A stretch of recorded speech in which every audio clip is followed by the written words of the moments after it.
안녕, 민규쌤입니다. 자, 이번 영상에는 중세 유럽 세계가 드디어 이제 변화하는 모습 두 번째 볼 겁니다. 십자군 전쟁이라고 하는 첫 번째 주제를 봤고요. 분명 이 십자군 전쟁이 중세 시대를 크게 변화시키는 게 맞습니다. 일단 시기적으로 굉장히 길었고요. 약 200여 년간의 시간이 흘렀고, 그리고 이 과정을 통해서, 전쟁을 통해서 기존의 중세 기사 세력들이 많이 약화되었습니다. 또 이 십자군 전쟁을 주도했던 교황의 권위도 많이 하락했죠. 그러면서 그 사이를 파고든 왕권의 강화라고 하는 것이 나타날 수 있었습니다. 자, 보통 지금까지 다룬 내용은 전쟁에 따른 정치적인 권한의, 권력의 변화라고 볼 수 있고요. 경제적인 부분도 많이 바뀌었습니다. 분명히 십자군 전쟁을 거치면서 종교적 열정뿐만 아니라 세속적 목적이 있었다라고 했습니다. 그것은 바로 무역을 통한 경제적 이익의 획득이라는 측면이고요. 그 과정에서 교역도 굉장히 활발해졌을 뿐만 아니라 경제력을 축적한 일부 상인들이 이제 도시를 형성하고 나름의 자치를 누리는 그런 모습이 나타나더라. 이런 것들 봐야 됩니다.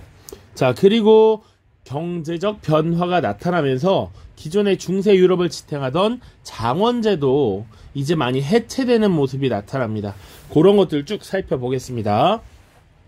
첫 번째 주제는 교역의 발달과 도시의 성장입니다. 자, 왜 교역이 발달했으면 도시가 성장했는가? 간단하게 배경은 이렇게 정리를 해보면 좋을 것 같아요. 농업 생산력과 인구가 크게 증가했다라는 겁니다. 자, 일단 기술의 발전으로 농기구가 많이 개량이 되는 것이죠. 그래서 실질적으로 사용할 수 있는 이 농기구들 중에서도 무거운 쟁기 같은 것들이 활용되기 시작합니다. 그리고 기존의 중세 유럽 시대의 농법인 삼포제 이런 것들이 더욱더 정교하게 발달하면서 농지에 대한 활용도가 높아졌다. 이런 것들이 농업 생산량의 증가를 가져왔다라고 볼 수가 있고요. 자, 그리고 이러한 생산력이 늘어난다라고 하는 것은 안정적으로 인구를 부양할 수 있는 능력이 늘어났다라는 뜻합니다. 그래서 자연스럽게 인구도 또 증가합니다. 또 조금 더 나아가자면 교회, 특히 시토교단이라고 하는데 이 수도원과 교회 일부가 열심히 노동할 것을 굉장히 강조해요.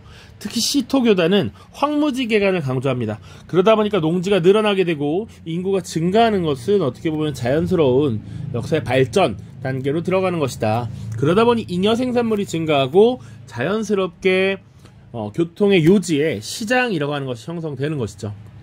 또 두 번째는 십자군 전쟁을 거치면서 원거리 무역이 활성화됐다라는 것, 그리고 교역의 규모도 확대되면서 시장을 중심으로 하는 상공업 도시들이 많이 발달했다라는 겁니다. 그래서 밑에 그 양상들이 나타나요. 자, 그래서 교역이 발달하면서 일정한 교역이 나타나는 교역권이 크게 세 가지로 나타납니다. 첫 번째는 바로 지중해 무역권이에요. 우리 지중해라고 하는 바다는 잘 알고 있듯이 유럽의 남부, 아프리카의 북부에 갇혀있는 로마의 호수라고 불렸던 바다이죠. 이 지중해를 중심으로 교역을 했던 여러 도시국가들, 상업도시국가라고 해도 되고요.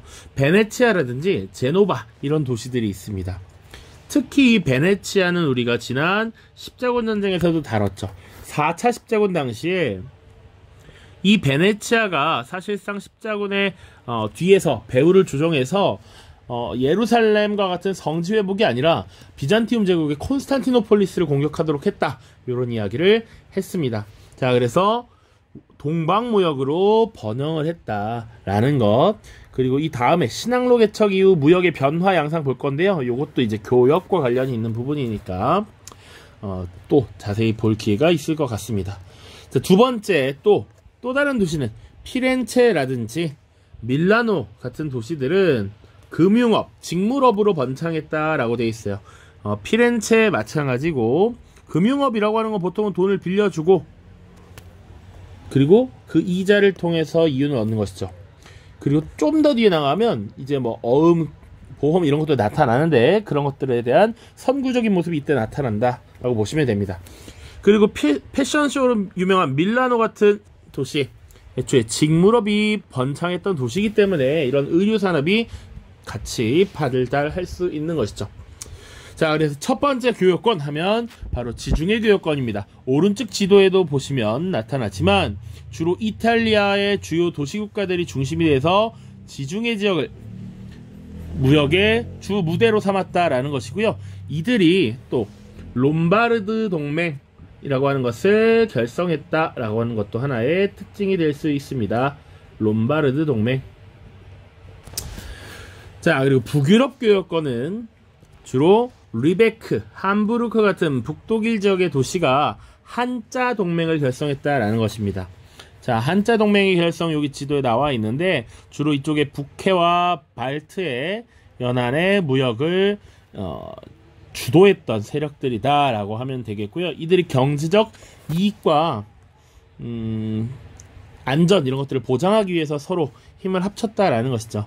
경제적 이익을 도모하는 이익과 안전이라고 보시면 되겠습니다. 자, 그래서 지금 지중해 무역권에서는 롬바르드 동맹이, 그리고 북독일 도시 북유럽 교역권에서는 한자 동맹이 결성되었다, 이런 것들 나옵니다. 자, 또 이거는 상식적으로서 베크, 부르크라고 하는 것은 보통은 요런 표현입니다. 이렇게 표현이 되는데 요것은 독일어로 지금 성체, 성벽을 의미해. 그러니까 성으로 둘러싸이는 도시를 의미합니다. 성 안에 도시들. 그래서 뒤에 이런 표현들이 붙으면 아, 이게 도시구나, 이렇게 표현하면 됩니다. 지금은 토트넘에 있지만 예전에 손흥민 선수가 독일 지역에서 처음 뛰었던 팀이 함부르크죠. 리베크 뒤에 종교개혁의 아우그스부르크화이라는 거 나오거든요. 그런 것들이 다 도시를 의미하는 거구나, 이런 상식적으로 알아두면 좋겠습니다. 자, 그리고 그 북쪽에서는 한자 동맹, 남쪽에서는 롬바르드 동맹이 결성돼서 각각의 교역권을 형성했습니다. 요것을 이어주는 것이 바로 여기 가운데 쌍파뉴 지방이었습니다. 이 지역의 상인들이 중간에 모여서 교역을 했다라는 것이죠. 쌍파뉴 지방, 지중해 무역과 북방 무역을 연결하는 정기 시장이 형성되고 발달했다, 이런 것이 특징이 되겠습니다. 자, 도시의 성장. 그래서 이어서 보시면 이런 무역이 발달했기 때문에 도시의 성장도 필연적으로 따라올 수 있었다라는 것이죠. 그래서 기존의 영주의 지배하에 있던 예속된 도시민들이 어느 정도 경제력을 성장시키면서 나름의 자치권을 요구합니다. 자, 그래서 봉건 영주에게 어느 정도 경제적인 대가를 지불하고 자치를 보장받는 이 특허장이라고 하는 문서를 받으면서 나름의 자치권을 획득하고요. 이들이 도시의 행정을 직접 주도하는 이런 모습들이 나타납니다. 자, 그래서 도시 행정을 자체적으로 운영하면서 신분상의 자유를 획득했다. 그리고 이들은 공동의 이익과 안전 도모를 위해서 일종의 조합인 길드를 조직하고 생산과 교육을 통제했다라는 것이죠. 주로 상인들이 이런 조합을 만들었고요. 또 수공업자들도 이런 조합을 만들었습니다. 길드 이꼴 조합이야. 수공업자인데 수공업자 조합. 자, 그래서 공동의 이익을 누리기 위한 방편이었고, 조금 더 특이한 건 이 수공업자들이었습니다. 자, 물건을 만드는 사람들이고, 이 수공업자 조합의 구성은 대략 장인들로, 물건을 가장 잘 만드는 상위의 수공업자들을 장인이라고 했는데, 이 장인들을 중심으로 보통 수공업자들의 모임이 만들어졌다. 그 밑에 물론 도제들이 있고요. 그 밑에 직인들이 있습니다. 이게 나름의 이 서열, 계급이라고 보시면 돼. 그래서 어느 정도 기술이 성장한 도제 세력은 자신들의 실력을 인정받고 나중에 경력을 쌓은 뒤에 자신의 걸작 마스터피스를 만들어서 장인의 직책에 올라가야 하는데, 이 장인들이 사실은 자기들끼리 결탁해서 폐쇄적인 사회를 이루었다라는 것이 있죠. 그래서 장점도 있고 사실 단점도 있다라는 겁니다. 그것을 밑에 지금 써놓았는데요. 수공업자 길드에서 있었던 규정입니다. 길드에 가입해야만 가게를 영업할 수 있다라는 것이죠. 가입하지 않으면 영업할 수 없다. 정해진 가격으로만 받는다. 새로운 생산 기술은 길드의 승인을 받아야 한다. 분명히 이런 상인조합, 수공업자 조합들은 그들의 이익을 위해서 하는 것입니다. 분명 긍정적인 영향을 갖고 왔을 거야. 그런데 사회 전체로나 개인으로 따졌을 때는 이것이 부정적인 영향을 미쳤을 수도 있다라는 것이죠. 그런 것들을 여러분들이 생각을 각각 작성을 해보시면 되겠습니다. 자, 오른쪽 이제 장원제와 농노제 해체 살펴볼 텐데요. 장원제라고 하는 것, 중세 유럽 사회를 지탱하는 경제적인 요소였는데 이것이 점차 해체되고 없어지더라. 자, 그 배경은 크게 그냥 핵심적으로만 얘기하면 일단 기존에 이 장원을 지탱하는 한 요소라고 할 수 있는 농노, 이 중세 유럽의 농민들의 지위가 크게 향상되었다라는 겁니다. 그럼 왜 당시 농민들, 농노들의 지위가 향상되었느냐? 여러 가지가 있는데 첫 번째는 화폐 경제가 발달했다라는 겁니다.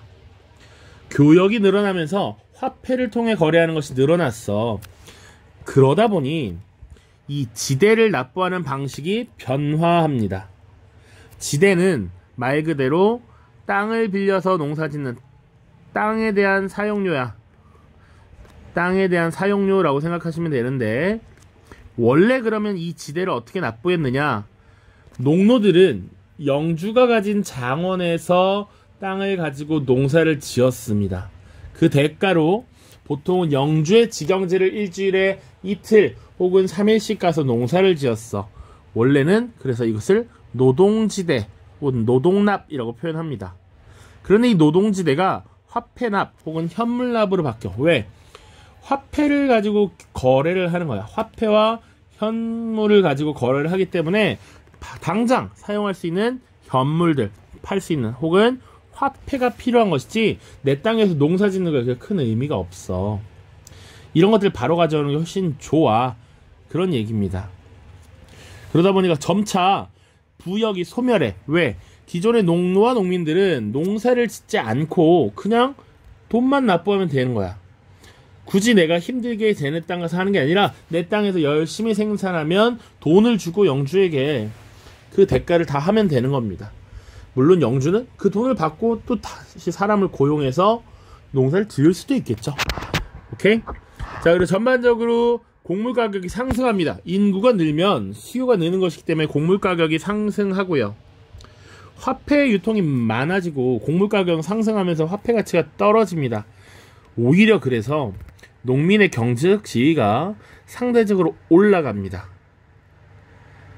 자, 곡물 가격이 올라가면 이 생산을 통해서 벌 수 있는 게 많아지니까 농민들을 더 대우해줘야 된다라는 거야. 이 농민이 경제적 지위가 상승했던 배경엔 또 하나가 있는데 흑사병이라고 하는 것이 퍼졌다라는 겁니다. 흑사병은 중세 이제 14세기경에 쭉 전개된 전염병인데 대략 유럽 인구의 3분의 1 정도가 죽었다라고 보고 있습니다. 인구가 크게 감소하면서 노동력이 부족해지고 이러다 보니 농민들은 사실상 더 좋은 훌륭한 대우를 받게 된다. 임금이 상승하고 경제적 지위가 상승하고 있다라는 것이죠. 자, 그 결과 농노들은 신분이 해방되거나 혹은 아예 자영농민으로 변모하는 것이죠. 그러다 보니 이 봉건영주의 예속하에서 농사를 짓는 이런 장원의 시스템이 무너진다. 농민들의 지위도 상승하고 또 사실은 누구의 지위도 상공업자들도 사실은 돈을 납부하고 자치권을 획득하는 모습이 나타나기 때문에 이런 장원제가 더 이상 운영되기 어려웠다라는 것이죠. 그럼에도 불구하고 자신의 지위를 유지하고 싶었던 이 사람들은 기존의 봉건제를 유지하기 위해서 농업에 종사하는 농민들을 강제로 자기 땅에 묶어두려는 이런 모습이 나타납니다. 그래서 영주가 직영지를 확대하고 농노에게 이런 부역을 강제하는 모습이 나타나. 그러다 보니 이에 대한 반발로서 농민봉기가 일어날 수밖에 없고요. 그래서 일어난 사건이 프랑스의 자크리의 난, 영국의 와트 타일러의 난이라는 것이 있습니다. 자, 그래서 지금 장원제와 농노제 해체를 쭉 보고 있는데 이 내용 자체는 역사 전개에 있어서 굉장히 중요합니다. 그런데 사실은 인과관계나 이런 걸 묻기가 딱 떨어지지 않아서 출제되기는 사실은 어려운 부분이 있어요. 굳이 출제된다 라고 하면 이 두 사건을 중심적으로 물어봐요. 장원제 해체 과정에서 농민봉기가 발생했다. 자크리의 난, 와트 타일러의 난. 심지어 영국과 프랑스라고 하는 나라에서 지금 이런 반란이 일어났는데, 이 반란이 일어난 두 시기가 모두 100년 전쟁의 중간에 딱 들어가는 시기입니다. 100년 전쟁은 다음 영상에서 다룰 건데, 1337년에 시작해서 1453년까지 이 100년이 넘는 기간 동안 전쟁이 치러집니다. 이 전쟁이 역시 영국과 프랑스가 전쟁을 벌인 것인데, 이 전쟁 중간에 지금 자크리, 타일러라고 하는 농민들이 반란을 일으켰다라고 하는 것이죠. 그렇죠? 자, 밑에는 이제 흑사병과 관련된 자료를 쭉쭉 갖고 왔습니다. 그래서 여기 흑사병은 남녀노소 신분을 가리지 않는다는 내용을 묘사한 그림이에요. 그래서 제후들, 심지어 교황도 흑사병에 걸릴 수 있다라고 하는 거야. 누구나 흑사병에 걸릴 수 있다. 그만큼 많이 퍼진 병이라는 것이죠. 그리고 오른쪽은 영국의 곡물 가격과 임금의 변화인데, 1347년 흑사병이 등장했다라고 기록이 나와. 그 흑사병의 창궐 직후에 농민들의 임금이 어떻게 올라갔는가. 농민들이 너무 많이 죽다 보니까 농민의 대우가 높아졌죠. 농민을 잘 대우해줘야 되니까 이 장원에서 농민들에게 부역을 강제하기가 어려웠어. 그만큼 모시기 어려운 분들이거든. 곡물의 가격도 당연히 이렇게 상승할 수밖에 없었다라는 것이죠. 물론 그 이후에 조금씩 등락은 있지만, 흑사병 창궐 직후에 농민의 임금, 대우, 처우가 굉장히 높아졌다. 곡물가도 높아졌다라는 것이죠. 자연스럽게 농노들이 장원으로부터 떨어져 나갈 수 있는 자유가 생길 수 있었던 틈이 이때 생겨났다라는 것이죠. 자, 그래서 밑에 존 캐리라고 하는 인물이 쓴 글에 흑사병이 지금 어떤 영향을 미쳤는가 써 있습니다. 그러니까 한번 읽어보시고, 이런 흑사병이 유럽에 어떤 변화를 가져왔는가, 이것을 쭉 작성을 해보시면 되겠습니다.